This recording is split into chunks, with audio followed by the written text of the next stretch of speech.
Que penses-tu du système éducatif actuel? Dans cette vidéo, on va passer en revue l'intelligence financière. Est-ce qu'il y a assez d'intelligence financière dans le système éducatif actuel? On va voir tout simplement si le système éducatif est mort. Ensuite, on va voir l'investissement sur soi. Est-ce qu'il y a besoin de faire une formation continue au fur et à mesure de sa vie ou le système éducatif t'a tout transmis et ensuite plus besoin de te former? En 4, on va voir si il faut faire des études pour réussir dans la vie ou s'il n'y en a pas besoin, on va…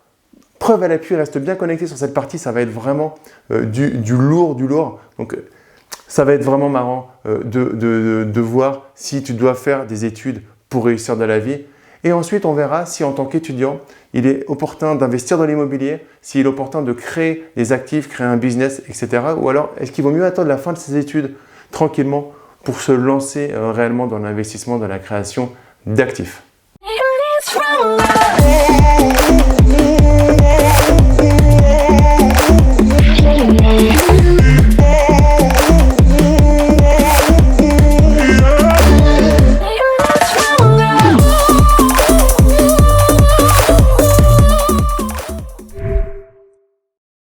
Bienvenue sur la chaîne, je m'appelle Damien Lamy, je suis l'auteur du livre best-seller « Les clés de l'immobilier rentable et sécurisé ». Dans cette vidéo, on va parler du système éducatif dans sa globalité. Alors, l'intelligence financière. Est-ce qu'on prépare nos étudiants, nos chers enfants à être à l'intelligence financière? Est-ce que l'intelligence financière, déjà, c'est tabou d'en parler? On voit assez souvent que l'argent, c'est tabou. Et on va mettre l'intelligence financière à certains égards au niveau de l'argent. Et du coup, pour certains, ça va être tabou. Ça va être fait pour les riches. Moi, écoute, j'ai mon travail, je travaille déjà suffisamment. Quand j'arrive le week-end, je ne vais pas en plus penser à l'intelligence financière. Je ne vais pas penser limite à autre chose. Je vais me détendre. J'observe souvent ce discours qui est, voilà, je laisse un peu mon cerveau de côté et je regarde la télé. Et le souci de ça, c'est que du coup, tu ne t'éduques pas financièrement. Et ce qui fait que tu vas avoir un salaire, et potentiellement un bon salaire, potentiellement bien vivre. En fait, ce salaire, il va te permettre de quoi? Il va te permettre de payer ton loyer ou ton crédit. Il va te permettre de te nourrir, de te vêtir, de mettre un petit budget pour les vacances et de payer ta belle voiture parce que tu as envie malgré tout d'un signe extérieur de richesse. La voiture, il n'y a pas à dire, c'est un signe extérieur de richesse. On aime montrer, au-delà du gros moteur, on aime montrer qu'on a une certaine réussite, en tout cas qu'on peut rouler dans une belle voiture. Donc voilà, tu as ces éléments-là, mais le problème c'est qu'à la fin du mois, si tu n'as plus de salaire, alors tout s'arrête. Parce qu'en fait, tu as dépensé l'ensemble de ce que tu avais et du coup, il faut repartir. Seuls les paresseux utilisent leur propre argent. Et c'est ce qui fait énerver beaucoup de gens. Ils disent « Vous m'appelez paresseux ?» Et je réponds « Oui, je t'appelle comme ça. » Parce que tu es le même genre de personne qui dira « Je ne peux pas me le permettre. Je ne peux pas faire ceci, je ne peux pas avoir cela. » C'est justement à ce niveau le problème. C'est ici, c'est un bien immobilier entre cette oreille et cette oreille. Je ne peux pas faire ça. La plupart des membres de ma famille disent « Oh oui, je ne peux pas me le permettre. » Mon père a appris à dire cela, ma mère a appris à dire cela. Mon père riche a dit que je ne devrais jamais dire ça. Donc tu as reconnu, c'est Robert Kiyosaki. Donc on dit que c'est le père de l'éducation financière. Donc c'était pour moi intéressant de te le mettre. Alors il est très tranché. Après la vie, c'est pas binaire, c'est pas blanc ou noir. Ça peut être gris. Et ce qui est important, c'est se mettre des ancrages, des points d'ancrage. En fait, pourquoi aujourd'hui, peut-être que ça te passe par-dessus l'éducation financière, l'intelligence financière, et tu tombes sur cette vidéo et ça t'interpelle, c'est qu'il y a un point d'ancrage, un modèle. On est fait de modèle de processus. Du coup, là, il y a un modèle, je dois travailler pour un salaire et tous les mois recommencer, j'ai pas le choix. Et on voit que, et tu as raison sur le principe, c'est-à-dire qu'on a besoin d'argent, ce n'est qu'un moyen, mais quand on n'en a pas, c'est la galère, c'est la loose. Donc, on a besoin d'argent. Donc, il faut travailler. Et en fait, le premier niveau de l'intelligence financière, le niveau 1, ça va être de travailler. Et peut-être même, je vais te surprendre de travailler davantage. J'en parle dans mon livre « Les clés de l'immobilier rentable et sécurisé ». C'est qu'à un moment, quand tu veux gagner plus, c'est pas compliqué. Il va falloir prendre un deuxième travail, un troisième travail, mais tu vas voir qu'à un moment, ce qu'on appelle scaler, c'est-à-dire monter, augmenter grandement tes revenus, tu ne vas pas pouvoir le faire parce que peut-être que tu vas pouvoir prendre un deuxième travail, peut-être que tu n'auras vraiment plus de vie, tu ne verras plus tes enfants, tu ne verras plus personne, tu seras en dépression, tu pourras prendre un troisième travail, mais à un moment, tu ne pourras pas monter plus. Et pourtant, tu vas voir tous les mois, tu vas devoir recommencer. En fait, ce qui va se passer, c'est qu'à un moment, il faut s'interroger potentiellement sur ce que j'appelle moi la valeur marchande. C'est-à-dire que c'est quoi les meilleures compétences que tu peux avoir? Quelles sont les compétences qui peuvent te faire gagner le plus d'argent? Peut-être qu'aujourd'hui, tu gagnes 15 € de l'heure. Tes compétences valent 15 € de l'heure. Peut-être que tu peux aller chercher des compétences qui vont valoir 150 € de l'heure. Par contre, pendant un temps, ça va te demander de travailler davantage pour moins. C'est-à-dire que peut-être que tu vas devoir travailler davantage qu'aujourd'hui pour 10 € de l'heure. Par contre, tu travailles ton intelligence financière. Tu as préparé ton schéma. On va descendre dans tous les niveaux dans cette vidéo. Et en fait, tu vas travailler ça pour qu'à un moment, tu acquières la compétence, l'expertise qui va te permettre d'être réellement payé pour 150 € de l'heure. Il faut accepter, et c'est ce que peu de monde sont capables de faire, il faut accepter d'avoir un déséquilibre à un moment et d'être payé, peut-être de revenir en arrière sur les revenus que tu as, donc faire des sacrifices. Peut-être que c'est revendre ta voiture que tu as achetée à crédit, peut-être que c'est manger des pâtes pendant 2 mois, je ne sais pas, à un moment c'est un déséquilibre qui va t'amener derrière vers un tremplin. Et c'est ça qui va te permettre d'apprendre à gagner davantage d'argent. C'est le premier niveau. Ce n'est pas tout de suite le résultat, tu ne vas pas l'avoir tout de suite. Il va y avoir un processus qui va t'amener à gagner beaucoup plus d'argent. Ensuite, une fois que tu auras de l'argent, on va arriver à un deuxième niveau d'intelligence financière. Le deuxième niveau, ça va être te protéger de le syndrome de l'objet brillant, c'est-à-dire vouloir aller vers ce qui brille. Oh, crypto-monnaie, ça gagne. Bim, je mets tous mes œufs dans la crypto-monnaie. 2 mois plus tard, j'ai perdu 80%. Alors peut-être tu as gagné 80%. En tout cas, dans la durée, tu as perdu un peu d'argent. Il va falloir se protéger de tout, de tout le bruit qui est autour, de toutes les sonnettes qui te promettent de magnifiques choses. Te protéger de ça pour protéger l'argent que tu as durement gagné. Et j'en parle aussi, c'est de respecter l'argent que tu gagnes. On ne respecte pas assez l'argent qu'on gagne.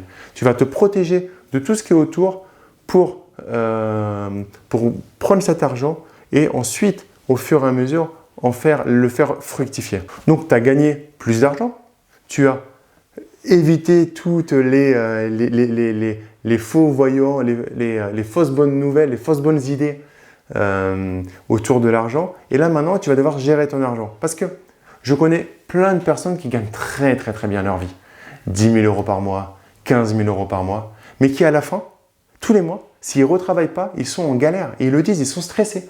Parce qu'ils disent qu'ils ne peuvent pas s'en sortir. 10 000 € par mois, et les mecs, ils disent qu'ils peuvent, ou les femmes disent qu'ils ne peuvent pas s'en sortir. Parce qu'en fait, derrière, ils n'ont pas appris à gérer leur argent. Si tu en gagnes beaucoup, mais tu en dépenses plus que ce que tu gagnes, à la fin, tu seras quand même en galère et tu devras toujours courir après l'argent et potentiellement, ça va t'essouffler. Donc, il va falloir que tu apprennes à gérer ton argent, à gérer tes dépenses et à aller vers une dépense, une gestion en dépensant dans des actifs plutôt que dans des passifs. Ça paraît assez basique, mais il est vrai qu'il faut se poser la question, même si on gagne bien sa vie, est-ce que ce canapé, j'ai vraiment besoin de le changer? Ou est-ce qu'il n'est pas plus intéressant d'acheter une voiture que je vais mettre en location entre particuliers? C'est un truc que j'ai envie de faire, de créer un actif qui va gagner de l'argent. Ou alors de se servir de ça comme d'un apport pour acheter un bien immobilier. Juste un ajout pour bien gérer son argent, il va y avoir aussi à un moment la question, par exemple, de se mettre en société.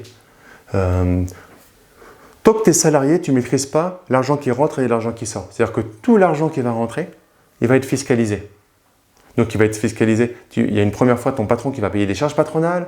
Ensuite, toi, tu vas payer des charges entre le brut et le net. Donc, tu ne maîtrises rien. Tout ce qui rentre va être fiscalisé. Même si tu n'as pas besoin de cet argent et que tu vas le réinvestir, par exemple, tu vas mettre 500 € d'épargne de côté, 6 000 € à l'année. Et cet argent, tu vas le réinvestir, par exemple, pour un bien immobilier, pour payer les frais de notaire d'un bien immobilier. Mais tu vas être imposé dessus. Donc, pour avoir 600 € de côté, ça va peut-être te coûter 700 €, 800 € à toi et à ton patron, initialement, sur la valeur que tu auras produite, ta création de richesse pour la société, ça lui aura coûté environ 1 000 €, 1 200 €. Maintenant, si tu as une logique de business et que tu montes un business et que tu crées ça, tu vas pouvoir te servir forcément juste de l'argent dont tu as besoin, laisser ça dans la société, éviter les frictions fiscales et pouvoir du coup mieux gérer ton argent en sens large. Donc l'argent qui est dans la société, c'est aussi ton actif. Et du coup, l'argent, la trésorerie qui est à l'intérieur, c'est aussi à toi. Alors attention, ne me fais pas dire ce que je n'ai pas dit. Il y a une opacité entre une personne physique et la société, hein. Donc tu ne peux pas te servir comme tu veux, sinon attention aux contrôles fiscaux. Mais tu vas pouvoir, bien évidemment, en respectant les règles, et ça c'est très important, tu vas pouvoir jouer avec ça.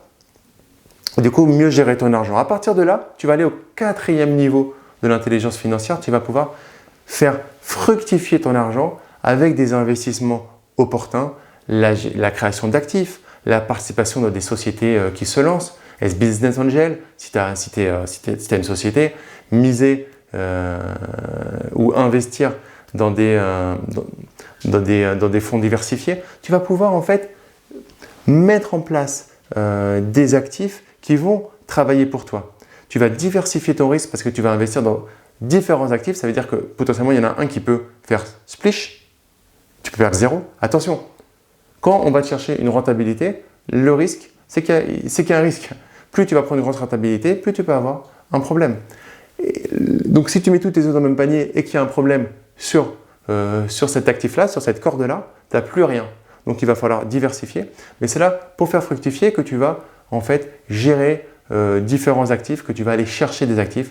Donc on a de l'immobilier, tu peux aller faire des placements financiers. L'immobilier, c'est le Graal parce que dans le temps, c'est quelque chose qui va rester et qui va te générer des revenus si c'est bien fait. Donc, je t'encourage dans tous les cas à faire l'immobilier. Hier, j'avais quelqu'un au téléphone et je lui disais, c'est un must to have. C'est-à-dire que ce n'est pas un truc qui va faire bien d'avoir de l'immobilier. Ça va être quelque chose qui va être structurant. Après, le niveau que tu as d'immobilier, ça va être différent. Il faut bien le faire pour que ça soit pertinent. C'est-à-dire qu'avoir de l'immobilier pour de l'immobilier sans travailler sa stratégie globale, ça ne va pas forcément être super pertinent. Ça ne va pas avoir de sens. Par contre, le travailler dans une structure globale où tu fais fructifier l'ensemble de ton argent, mais dans sa globalité, via un système global en tant que toi, personne physique, avec tes sociétés en tant que personne morale, etc., etc. Là, ça va avoir un sens vraiment plus pertinent. Et le 5e niveau en fait, de l'intelligence financière qui va, j'ai envie de dire, ramasser la mise,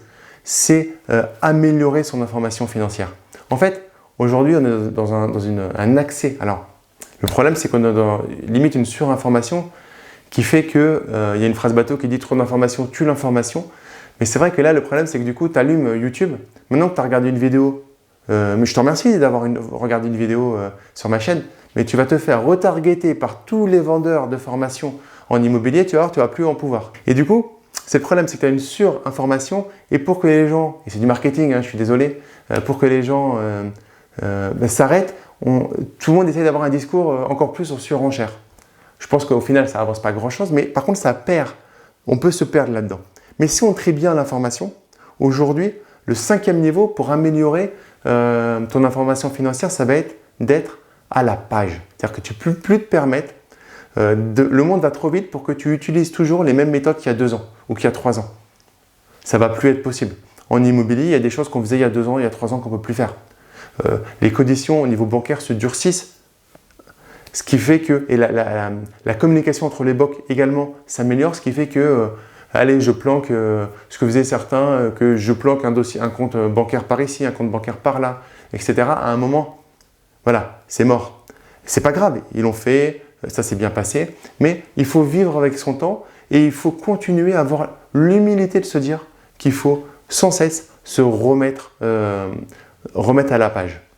Et là, pour revenir sur le système éducatif, il manque un gros truc dans le système éducatif par rapport à ça, c'est la mise à jour des process, la mise à jour des programmes, le fait de vivre des programmes en accord avec son temps. On n'aborde pas l'intelligence financière à l'école. Il y a une seule chose qu'on devrait leur donner à l'école là-dessus, c'est la magie des intérêts composés. Warren Buffett, c'est ce qu'a fait sa fortune. Si vous ne connaissez pas Warren Buffett, alors, sans parler de c'est l'homme le plus riche du monde ou l'un des hommes les plus riches du monde parce que ça reste de l'argent, mais le mécanisme qu'il a fait et d'où il est parti, vous pouvez voir là dans le graphe, au moment où il a commencé et là où il en est avec sa fortune, ça a été exponentiel parce qu'en fait, il a profité des intérêts cumulés en commençant tôt et en continuant sans cesse à investir. Si on donnait aux enfants entre 6 ans et 10 ans le fait que de temps en temps, au lieu d'acheter un cadeau, un jouet supplémentaire, ils gardaient cet argent pour investir et le mettre de côté, le faire fructifier Ça serait juste, ça leur permettrait peut-être à 18 ans d'avoir déjà une somme d'argent que certains adultes ne sont pas capables d'avoir à 30 ans. Parce qu'on leur apprendrait en fait à mettre de l'argent de côté pour faire fructifier cet argent. Moi, j'ai mes enfants qui savent exactement ce qu'est un actif et un passif. Alors plus mon grand qui a 10 ans, mais il sait exactement ce qu'est un actif et un passif. Et il a le droit d'avoir des actifs et des passifs. Par contre, il sait l'impact d'avoir des actifs et l'impact d'avoir des passifs. Donc on voit que le système éducatif actuel a un temps de retard par rapport à l'intelligence financière. C'est un problème culturel, on l'a vu. Même pour des adultes, les adultes sont mal à l'aise à parler d'intelligence financière, à parler d'argent, à parler de manipulation d'actifs. Du coup, ils mettent cette rétention au niveau du système éducatif. Non pas parce qu'ils ne veulent pas en parler, mais pour eux, c'est déjà pas pertinent pour eux d'en parler, alors comment en parler aux enfants? Et ça, si vous m'écoutez au niveau du ministère de l'Éducation, mais c'est structurant. En faisant ça, en faisant quelques cours d'éducation financière à nos enfants, vous allez éviter de graves soucis ensuite parce qu'ils comprendront tout simplement les mécanismes qu'ils doivent mettre en place. Il n'y a pas de solution, il n'y a pas de recette miracle, ils le comprendront. Par contre, il y a des mécanismes à mettre en place et qu'on n'est pas obligé de tous suivre exactement la même route, qu'on peut sortir parce qu'on va mettre en place un mécanisme tout simplement. Est-ce que le système éducatif est mort? Où il en est de ce système éducatif? Est-ce qu'il faut complètement le changer ou est-ce qu'on peut récupérer certaines choses et le modifier ou est-ce qu'il y a juste rien à modifier et tout va bien? Albert Einstein once said, "Everybody's a genius, but if you judge a fish by its ability to climb a tree, it will live its whole life believing that it is stupid." Ladies and gentlemen of the jury, today on trial we have modern-day schooling. Glad you could come. Not only does he make fish climb trees, but also makes them climb down and do a 10-mile run. Tell me, school, are you proud of the things you've done? Turning millions of people into robots, do you find that fun? Do you realize how many kids relate to that fish? Swimming upstream in class, never finding their gifts, thinking they are stupid, believing they are useless? Well, the time has come, no more excuses. I call school to the stand and accuse him of killing creativity, individuality, and being intellectually abusive. He's an ancient institution that has outlived his usage. So, Your Honor, this concludes my opening statement, and if I may present the evidence of my case, I will prove it. Proceed. Exhibit A. Here's a modern-day phone. Recognize it? Here's a phone from 150 years ago. Big difference, right? Stay with me. Here's a car from today, and here's a car from 150 years ago. Big difference, right? Well, get this. Here's a classroom of today, and here's a class we used 150 years ago. Now, ain't that a shame? In literally more than a century, nothing has changed. Je suis sûr que ça saute aux yeux. C'est-à-dire que tout ce qui est dit dans cette vidéo est évident. On le montrerait au ministre de l'Éducation, il dirait « mais oui, c'est vrai ». C'est-à-dire qu'on peut voir que c'est l'un des seuls domaines qui n'évolue pas, qui n'a pas évolué. Et je te racontais un peu ma vie. Du coup, j'avais ce thème de vidéo. Ça qui est marrant, c'est des fois, l'information vient à toi. Donc j'avais ce thème de vidéo cette semaine. J'étais à la maison et je reçois un WhatsApp parce que dans l'école de mes enfants, donc ils sont en primaire, on parle du système du rythme scolaire. Du coup, je reçois un texto parce que c'est vraiment très important le rythme scolaire. Donc, on nous transfère un document, la consultation des rythmes qui commence dès lundi, les parents d'élèves sont également disponibles pour échanger si besoin. Donc, on nous donne un document, en fait, pour ou contre le rythme scolaire entre 4 jours et 4 jours et demi. Et tu me connais, je suis un peu provoque. Du coup, la première réponse que j'ai fait, c'est on pourrait revoir le programme scolaire plutôt que le rythme. Alors, je l'ai dit, voilà, j'ai aucune réponse pratiquement là-dessus. Mais je l'ai dit parce que je le pense, c'est-à-dire que, en fait, le problème aujourd'hui du système éducatif, c'est qu'en fait, on se pose de faux problèmes. Est-ce que c'est vraiment important de savoir si tes enfants ils vont à l'école 4 jours ou 5 jours? Honnêtement, on s'en tape. C'est plutôt, est-ce qu'on leur met pas trop de choses dans la tête en 4 jours et 5 jours, des choses qui, au final, ne sont pas forcément opportunes parce qu'aujourd'hui, avec l'accès en 2 clics à l'information, est-ce qu'il y a besoin d'autant leur saturer leur mémoire interne, plutôt que de leur apprendre des choses qui peuvent les aider plus dans la vie. Je vois là, j'ai mon fils qui est en CM2, le niveau en anglais, mes amis, Mais alors je dis pas, l'enseignant, c'est pas de sa faute. On va voir dans le reste de la vidéo, parce que pour moi, ils font un métier magnifique. C'est pas de sa faute. Il n'était pas, à la base, c'est pas son diplôme. Par contre, il y a plein de jeunes étudiants anglophones qui pourraient venir aider, collaborer avec les profs pour que les élèves parlent mieux anglais, quoi. Là, c'est des cours, mais qui sont complètement débiles. Et on passe du temps et du temps et du temps sur des notions qui sont beaucoup moins pertinentes. Et ça m'a fait marrer parce que toi, je suis en train de préparer cette vidéo là pour toi et je reçois ce texto sur le rythme scolaire où honnêtement, j'en ai juste rien à faire. Pour moi, le rythme scolaire, c'est pas un problème. Le problème, c'est que si mon fils il arrive avec 30 secondes de retard à l'école, il se prend un mot dans son carnet, quoi. Ça, c'est plus un problème. Enfin, maintenant, il faut même qu'il arrive 5 minutes avant. Du coup, le matin, il est en stress sur le chemin. Donc, je dépose mon fils à l'école qui est en stress pour aller à l'école, alors qu'il aime l'école. Ça, c'est pas, pour moi, quelque chose de pertinent parce qu'on doit montrer une passion dans les choses et pas un stress. Malheureusement, j'ai pas l'impression que ça évolue beaucoup alors qu'on a des enseignants qui sont juste magnifiques par rapport à ça. You claim to prepare students for the future? But with evidence like that, I must ask, do you prepare students for the future or the past? I did a background check on you and let the record show that you were made to train people to work in factories, which explains why you put students in straight rows, nice and neat, tell them sit still, raise your hand if you want to speak, give them a short break to eat, and for 8 hours a day, tell them what to think. Oh, and make them compete to get an A letter which determines product quality, hence grade A of meat. I get it. Back then, times were different. We all have a past. I myself am no Gandhi.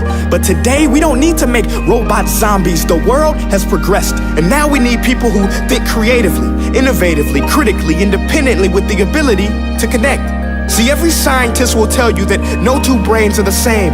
And every parent with 2 or more children will confirm that claim. So please explain why you treat students like cookie cutter frames or snapback hats, giving them this one-size-fits-all crap. Excellent. J'adore cette vidéo. C'est un rappeur américain. Je te mettrai le lien de sa chaîne en description. C'est vraiment super bien mis en scène. Et en fait, j'ai ensuite, pour reprendre ma discussion avec les parents d'élèves, j'ai ensuite envoyé un message en indiquant que je préparais un reportage pour ma chaîne YouTube, blabla. Et j'étais intéressé par avoir le point de vue de parents d'élèves. Alors sans rentrer, je leur ai bien dit dans la partie politique, mais vraiment sur leur revue du système éducatif. Et j'ai mis par exemple, si votre enfant veut arrêter l'école à 18 ans pour lancer une start-up, quelle serait votre réaction? Moi j'ai un seul parent, donc j'ai envoyé ça sur les 2 classes, donc il y a environ 20 parents, 45 parents. J'ai un seul parent qui m'a gentiment répondu, donc merci aux autres. Mais je peux comprendre, c'est des propos qui dérangent, donc voilà, il vaut mieux rester dans son ancrage du quotidien et c'est ok, il n'y a pas de problème avec ça. Et cette personne que je remercie m'a dit un truc qui est vrai que j'ai vu dans mes dernières années, voire semestres de salariat, c'est qu'en fait c'est vrai que même le monde de l'entreprise change. Et le système éducatif, lui, ne change pas la manière dont on apprend à nos enfants. En fait, au niveau des entreprises, on était dans un milieu très hiérarchisé avant. Il y avait le patron, les N-1, les N-2, etc.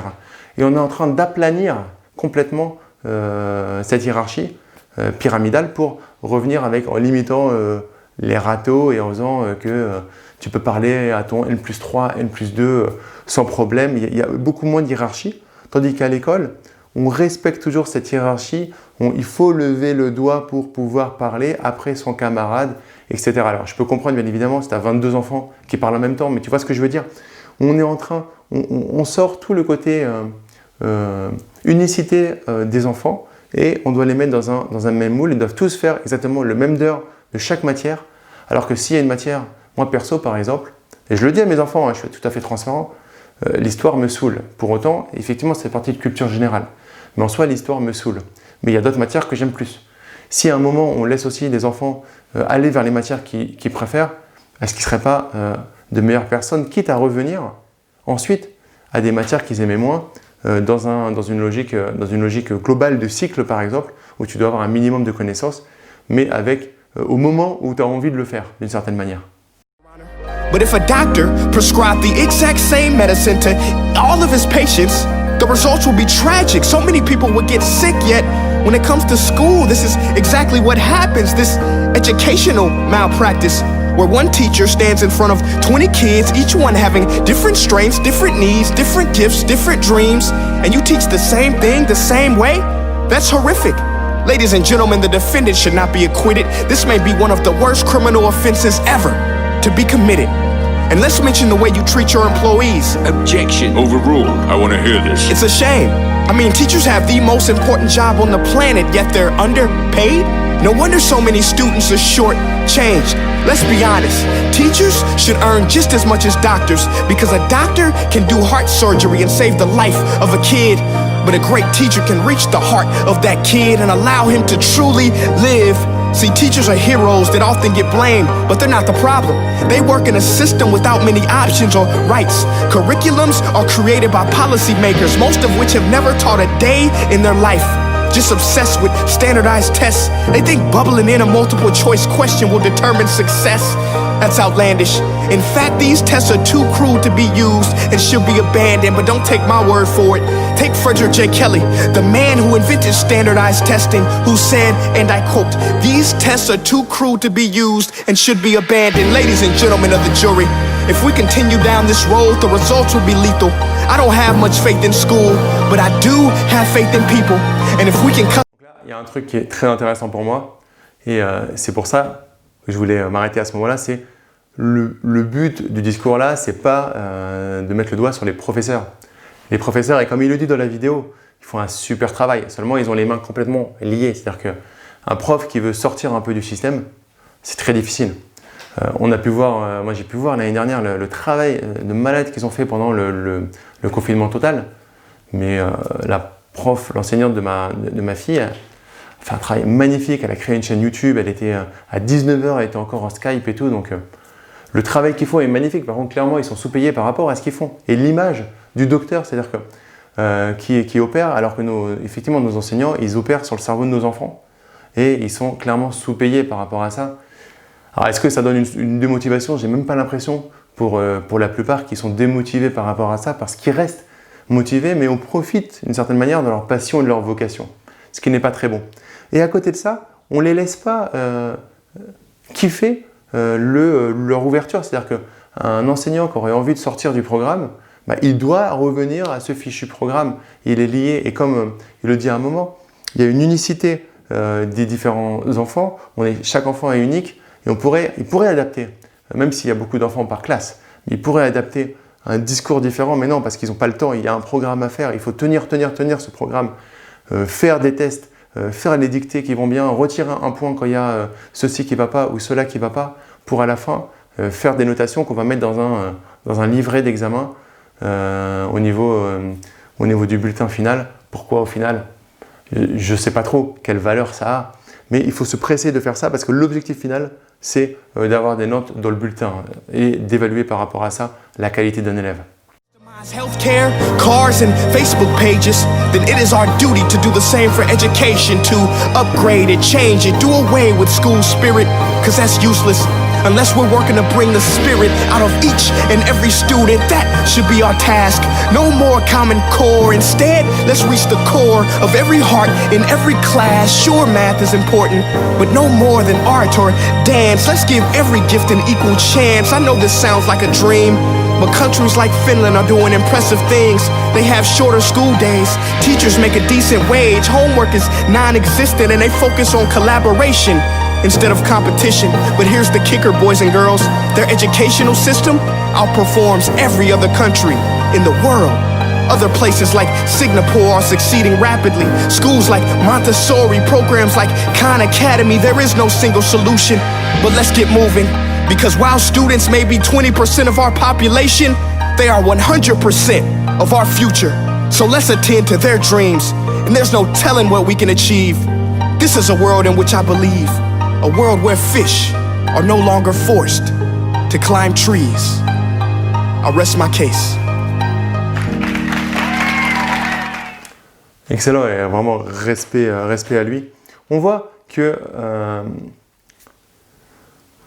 il met en opposition deux styles, et je suis assez d'accord avec lui. C'est-à-dire qu'on veut tout de suite mettre les gens, des plus jeunes âges, en compétition, en concurrence, notation, évaluation.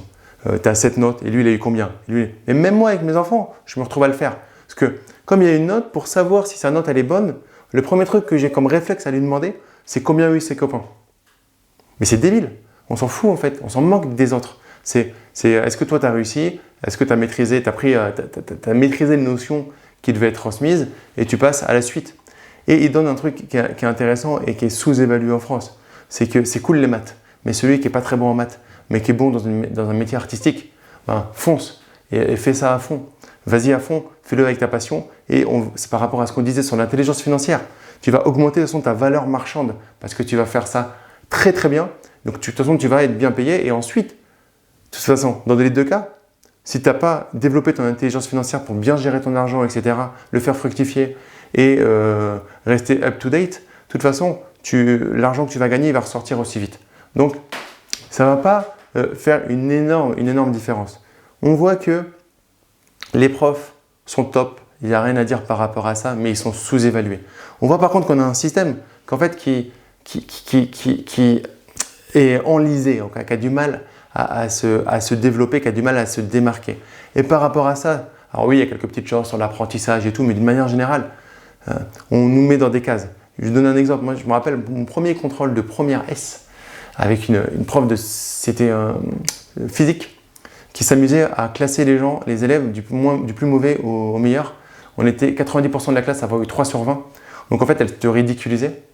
Et du coup, qu'est-ce que ça fait? Tu es ridicule une fois, tu es ridicule 2 fois. Puis après, quand tu as 16 ans, tu n'écoutes même plus et puis tu fais plus attention à ça. Tu n'écoutes plus, tu as 3 points barres, tu attends que le contrôle arrive et tu bosses plus en fait. Parce qu'on t'a pas donné la vocation de bosser, on t'a pas donné l'envie, on t'a juste mis en compétition. Donc moi, par exemple, c'est une époque où j'étais pas du tout en compétition, où j'en avais rien à faire. Donc ça rentrait par une oreille, ça ressortait par l'autre et je m'en portais pas plus mal. Et du coup, j'ai juste perdu mon temps. Et on se rend compte combien il y a d'enfants qui perdent du temps dans des matières qu'ils n'aiment pas. Et du coup, quand tu n'aimes pas, qu'est-ce qui se passe? Tu es déconcentré, tu regardes à droite, à gauche, par la fenêtre, et du coup, tu n'avances pas. Et c'est ça qui veut dire, c'est l'unicité. On est unique. Si on est unique, faisons des choses. Allons travailler dans le cerveau de la personne de manière unique. Du coup, est-ce que le système éducatif par rapport à ça, il est mort? Je ne pense pas qu'il soit mort, parce que déjà, ce système éducatif, il est tenu par un personnel enseignant qui est de haut niveau et qui a l'envie, qui a la vocation. Donc, non, il n'est pas mort. Il est loin d'être mort. Par contre, est-ce qu'il doit être réformé, réadapté par rapport à ça? Clairement. Alors, il a pris l'exemple de la Finlande. Alors, moi, je ne suis jamais allé en Finlande, donc je n'aime pas parler de ce que je ne connais pas. Mais c'est vrai qu'on prend tout le temps l'exemple des pays nordiques, de la Finlande. Alors, est-ce que c'est des modèles qu'on pourrait reproduire en France? Il y a fort à parier que oui, mais c'est clair qu'il y a un réel équilibre entre l'activité sportive, l'activité artistique et les matières principales. En France, tu fais 1 heure de sport par semaine, 2 heures de sport par semaine, et c'est le max parce qu'il faut continuer, il faut retourner vite étudier. Mais vite étudier, pendant le sport, tu peux étudier. Je me rappelle, l'enseignante de CE1 de mon fils, elle parlait anglais à la perfection, était bilingue. Je lui ai dit, mais pourquoi vous ne faites pas les cours de sport en anglais? Mais ils n'ont pas réellement le droit de le faire. Ça sortirait du programme classique, donc elle ne pouvait pas le faire. On m'avait dit que c'était une bonne idée, mais voilà, elle ne se sentait pas de sortir de ça et compagnie. Donc, le système éducatif aujourd'hui, il n'est pas mort, mes amis. Par contre, s'il ne se révolutionne pas, c'est un peu comme les banques traditionnelles, plus personne ne va y croire, quoi. Et on va s'amuser à se poser les questions de sortir nos enfants de ce système-là, parce que c'est un système en fait où on voit nos enfants qui ne s'amusent pas forcément, on leur donne pas leur pleine mesure de leur potentiel. Donc, warning, gros warning sur le système éducatif. Il faut que tu te bouges, Mister Système éducatif. Donc, arrêtez de penser au rythme scolaire. Enfin, honnêtement, on s'en moque. Si les enfants ils kiffaient ce qu'ils faisaient, qu'ils avaient des journées un peu moins chargées, qu'ils étaient équilibrés avec l'artistique, du sport, etc., ils pourraient même bosser 6 jours par semaine. Ils ne seraient pas fatigués au bout de 6 semaines pour aller prendre des vacances. Hein? Là, le problème, c'est que tu as des enfants, tu as tellement un système qui est déséquilibré, qui arrivent au bout de 6 semaines et qui sont surchargés, qui sont fatigués. Tu vois, prenons les choses dans le bon ordre. Je suis sûr que cette vidéo va être écoutée et du coup, par rapport à ça, que les choses vont changer. En tout cas, il faut toujours avoir la foi au changement et l'envie que ça change. Faut-il faire des études pour réussir sa vie? Grande question. Alors cette question, je peux dire que je la reçois souvent, je l'ai souvent en repas avec des gens qui font beaucoup d'études, d'autres qui n'en font pas. Et du coup, il y a des débats assez houleux là-dessus. Alors, faut-il réellement faire des études et des grandes études pour réussir sa vie? Nous y sommes, vous y êtes. Après de nombreuses années d'études, quelques minutes vous séparent encore du moment où vous allez recevoir ce précieux document pour lequel vous avez travaillé, vous avez dû surmonter des obstacles avec l'aide de vos amis, de vos familles et c'est fait, vous êtes ingénieur. Mon message, il est simple. Soyez libre. Soyez vraiment vous-même. Indignez-vous comme vous savez vous indigner à votre âge. Que cette musique d'indignation qu'il y a au fond de vous, elle transforme la symphonie du monde. Il y a une fierté là dans ce qu'on a pu voir. Les parents sont fiers, les enseignants sont fiers, les élèves sont fiers. Vous êtes ingénieur. Le Graal. En fait, je trouve ça plutôt beau et c'est cool. Par contre, j'ai l'impression, ça me donne l'impression que c'est comme s'ils arrivaient à la fin d'une course. Bim, on s'arrête. Alors qu'au final, quand tu as fini tes études, c'est que le début de ton apprentissage, de ta formation continue. Ça donne un niveau d'ingénieur. Je ne sais pas ce que ça veut dire réellement, ce mot d'ingénieur. Une capacité à apprendre, certes, mais est-ce que ce n'est que le début si derrière, tu ne continues pas ta formation continue? Et il y a une autre personne qui intervient, et ça j'aime bien du coup, qui mixe en fait le fait de « ok, vous êtes ingénieur ». Par contre, gardez votre folie de jeune, gardez votre envie de perturber les choses pour avancer. Et c'est ça qui est cool, c'est qu'on voit que même dans un système très carré, il y a un discours qui donne l'envie de changer, qui donne « ok, vous avez le diplôme classique d'ingénieur, mais vous avez aussi la capacité, si vous avez l'envie, la capacité, la folie de changer les choses, de venir perturber peut-être les plus seniors qui sont là depuis des années. » Et c'est ça, ce mix-là, j'ai trouvé vraiment cool. Maintenant, faut-il réussir dans les études? Faut-il faire des études pour réussir sa vie? En fait, j'ai envie de te dire, c'est quoi réussir sa vie? Parce qu'on pourrait mettre un ralenti là-dessus de faut-il faire des études pour devenir riche? Mais est-ce qu'on a réussi sa vie si on devient riche? Si on revient sur l'intelligence financière, tu peux gagner beaucoup d'argent. Pour autant, si tu déposes tout et que tu n'as pas géré, tu n'as pas pris les niveaux, le troisième niveau, le quatrième niveau, le cinquième niveau de l'intelligence financière, alors ça ne sert à rien. Tu fais un reset à la fin de tous les mois. Et ça peut être que tu gagnes 5 000 € par mois, 10 000 € par mois ou 15 000 € par mois, ça sera la même chose. Donc, au final, c'est quoi la réussite? La réussite, c'est faire ce que tu as envie de faire. Si ça marche pas, ça passe par les études, parce que les études, ça t'épanouit intellectuellement. Tu as envie d'en faire. Tu te sens chaud patate pour ça. Moi, j'ai bien aimé ma période d'études. J'ai aimé ce système de notation, pour être honnête. J'ai aimé cette mise en compétition avec le système de notation, même si, est-ce que c'est la chose la plus productive? Pas forcément. Non, j'ai aimé aussi travailler en équipe pour rendre des projets. J'ai aimé cette ambiance étudiante. J'ai fait un programme d'échange à l'étranger, donc j'ai beaucoup aimé mes études. Maintenant, ce n'est pas mes études qui ont fait la réussite, qui m'ont donné des points pour réussir dans la vie. C'est un tout.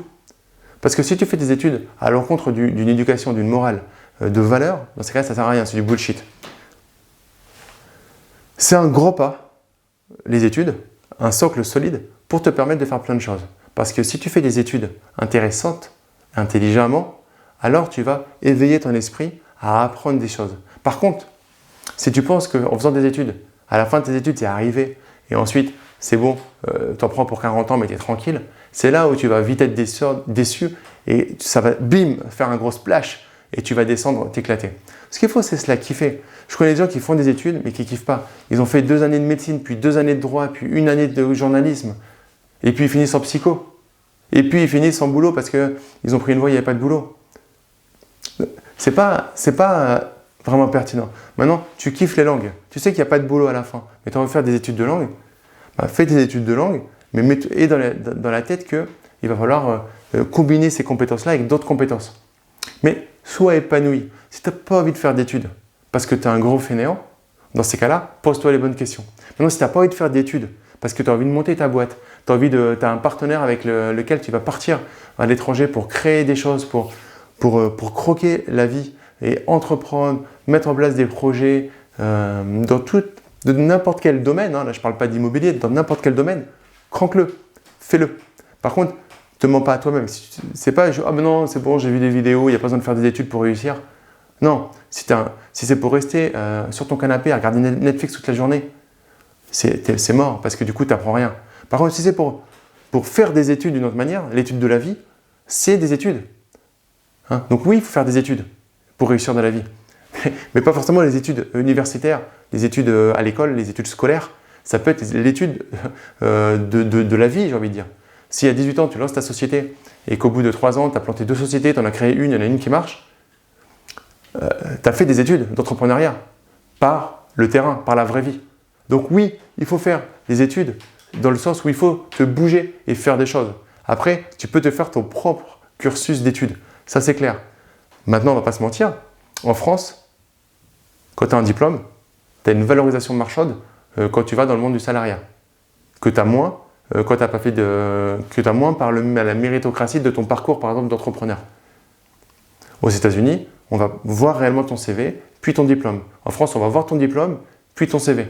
Ça, c'est très important de le savoir. On sait dans quel univers on est. Par rapport à ça, on agit. Moi, je te conseille, si j'avais un seul conseil à te donner, c'est si tu as la chance de pouvoir faire des études dans un pays qui le permet d'une certaine manière, va faire les études, mais pose-toi les études qui te font kiffer. Et par rapport à ça, fais-les, sois le meilleur, et ça te donnera le maximum derrière de cordes à ton arc pour soit aller dans ce domaine-là, soit tu auras appris, tu auras donné à ton esprit de l'apprentissage pour être bon dans n'importe quel domaine derrière. Donc oui, si tu peux faire des études, c'est mieux, mais si tu n'en as pas fait en tout cas, ne te flagelle pas en te disant « non, je suis nul, je n'ai pas fait d'études ». On peut réussir sans rien, on peut réussir avec des études. Le plus important, c'est de ne pas se mettre des frustrations. D'accord? Ce que tu n'as pas fait, tu ne peux pas le rattraper. Donc, ne te mets pas une frustration par rapport à ça et regarde devant ce que réellement tu as envie d'accomplir. Est-ce que ça demande des études ou ça ne demande pas des études? Est-ce que ça demande directement un apprentissage du terrain, des études, etc. Et par rapport à ça, tu vas créer un système en entonnoir pour prendre juste les bonnes décisions pour toi. Et surtout par rapport à ça, n'écoute pas tonton machin, tata machin, ta mère, ta grand-mère, ton frère. C'est ta vie qui est importante par rapport à ça. Si tu n'as pas envie d'en faire, assume. Si c'est pour aller sur ton canapé, honnêtement, et je le répète, c'est une très mauvaise idée. Si c'est pour vraiment te bouger les fesses, dans ces cas-là, vas-y, fonce. Et dans le pire des cas, dans 3 ans, à 21 ans, tu reprendras tes études. À 25 ans, tu reprendras tes études. C'est pas très grave. Tu auras tenté des choses. Mais si c'est pour tenter, fonce vers le truc qui te donne le plus d'épanouissement et qui te fait kiffer. Alors quand on est étudiant, on se pose la question, on est toujours un petit peu pressé, un peu foufou. On a envie, j'ai pas mal d'étudiants qui rentrent dans mes programmes. La plupart, ils ont envie d'investir et puis très rapidement, ils se rendent compte que c'est intéressant d'aller emmagasiner du savoir pour investir au bon moment. Moi, je préconise plutôt de prendre son temps quand on est étudiant parce que si déjà on a le mindset d'investir sur soi quand on est étudiant, on a déjà pris beaucoup d'avance sur pas mal de monde. Après, si tu veux réellement investir en tant qu'étudiant, tu as plusieurs possibilités d'investissement. Tu as l'investissement immobilier. Clairement, tu vas pouvoir investir dans l'immobilier de plusieurs façons. La première, si tu n'as aucun revenu, c'est-à-dire que tu ne travailles pas en étant étudiant, etc., tu vas pouvoir utiliser un prêt étudiant pour investir. Donc, tu vas, selon les banques, avoir un montant allant de quelques milliers d'euros jusqu'à 50-60 000 euros avec un différé intéressant. Tu vas, en gros, souvent, le système, c'est que tu payes à la fin de tes études. Donc, si tu es bon dans ton investissement immobilier, si ça s'est bien passé, à la fin de tes études, tu t'es fait suffisamment de trésorerie pour solder au moins une grande partie de ton prêt. C'est l'objectif. Et avec tes premiers salaires, à la limite, tu soldes l'ensemble parce que le taux peut être un peu plus élevé, même si actuellement, les taux sont relativement bas. Donc, tu peux faire ça. Donc, il y a des solutions. Alors, en prenant un prêt étudiant, si tu vas voir ta banque en disant que tu prends un prêt étudiant pour faire de l'investissement immobilier, ils ne vont pas forcément kiffer. Maintenant, sur un prêt étudiant, la justification est assez large. Donc, libre à toi de trouver le bon argument pour que la banque te prête. Ça peut être un voyage que tu prépares dans le cadre étudiant, ça peut être du matériel dont tu as besoin, ça peut être plein de choses. Donc, regarde bien par rapport à ça et trouve le bon argument. Ne me dis pas forcément que tu veux faire de l'immobilier. Après, la plupart, par rapport à la plupart des banques, tu pourras derrière investir dans l'immobilier. Maintenant, est-ce que c'est un truc que je te conseille? Oui et non. Si tu le sens vraiment, que tu t'attends, que tu as vraiment envie d'y aller, que tu as le feu sacré par rapport à ça, dans ces cas-là, vas-y. Mais prépare-toi 10 fois plus que d'autres parce que si jamais tu te plantes sur ce premier investissement, tu vas partir avec un vrai handicap dans la vie professionnelle. Dans la vie professionnelle, ce n'est pas forcément salariat, c'est entrepreneuriat, c'est tout ce que tu veux. Mais tu vas partir avec un vrai handicap parce que ce prêt étudiant, tu vas avoir à le rendre sur une durée très courte. Tu vas avoir à le rendre sur, normalement, en moyenne, en gros, 5 ans. C'est-à-dire que si tu t'es planté et que tu as 60 000 balles à rendre sur 5 ans, ça va être assez sévère à rendre. Donc, il Vraiment, prends ton temps, fais attention. Ne regarde pas juste les belles histoires sur YouTube qu'il peut y avoir par rapport à ça. Mais voilà, regarde si toi, tu es prêt à supporter le risque qui va avec le potentiel gain. Le numéro 2 que tu peux faire, c'est te créer un revenu. Alors, et du coup, tu vas pouvoir emprunter de l'argent parce que tu as un revenu. Donc, par rapport à ça, tu peux soit prendre un job à côté de ton travail. Il y avait Arnold Schwarzenegger dans sa biographie Total Recall, où il y avait des étudiants qui disaient « mais j'ai pas le temps ». Il disait « ok, dans une journée, tu as 24 heures. Si tu dors pendant 7 heures, ensuite tu travailles pendant 5 heures, puis tu bosses 2 heures sur tes devoirs. Tu as encore X heures pour bosser, donc va bosser. » Bon, c'était un peu cash à la Schwarzy, mais c'est tellement vrai. Donc, si tu veux, tu peux. Donc, tu prends un boulot, même à temps partiel, qui va te permettre d'aller chercher un financement, autre que le prêt étudiant, voire couplé au prêt étudiant. Ça peut te donner des possibilités. Ou alors, tu peux carrément te dire, ok, pendant que je fais mes études, j'alloue 3 heures par jour à l'entrepreneuriat. Et là, tu crées un business. Tu crées un business tu regardes ce que tu aimes bien faire. Imaginons que tu aimes le dessin. Et ben, tu vas devenir dessinateur. Tu t'entraînes, tu fais un petit carnet de 10 dessins où tu mets vraiment la patate dessus et tu les mets comme un book que tu vas proposer, un petit peu en appel. Tu te mets sur des sites comme 5euros.com, je te mettrai le lien dans la description de la vidéo. Tu peux proposer en quelques secondes ton service et tu te fais un peu d'argent. Au fur et à mesure, tu vas te créer un business. Ça se trouve, ça deviendra un gros business. Peut-être que ça fera un flop, peut-être que ça ne va pas te plaire. Mais du coup, tu vas créer un actif. Donc, quand tu es étudiant, le plus important, c'est est-ce que tu as envie de te créer des actifs. Si tu es sur cette vidéo, c'est que tu te poses la question. Donc, un actif qui peut être intéressant à se créer, en fait, c'est un actif sur toi-même. C'est créer en fait ta propre société. Ça prend maintenant quelques secondes pour le faire, quelques clics pour le faire. Et si jamais tu gagnes 0, ça te coûte 0. Donc, moi, j'irais peut-être à commencer par ça avant d'investir dans l'immobilier quand on est étudiant. Parce que tu as aussi ton diplôme à faire et l'immobilier, de manière irrégulière, ça peut te demander un petit peu de temps. Et à un moment, si ton focus il est sur tes examens et que tu as à côté de ça un problème en immobilier, tu vois, tu peux louper les deux. Donc il y a deux possibilités.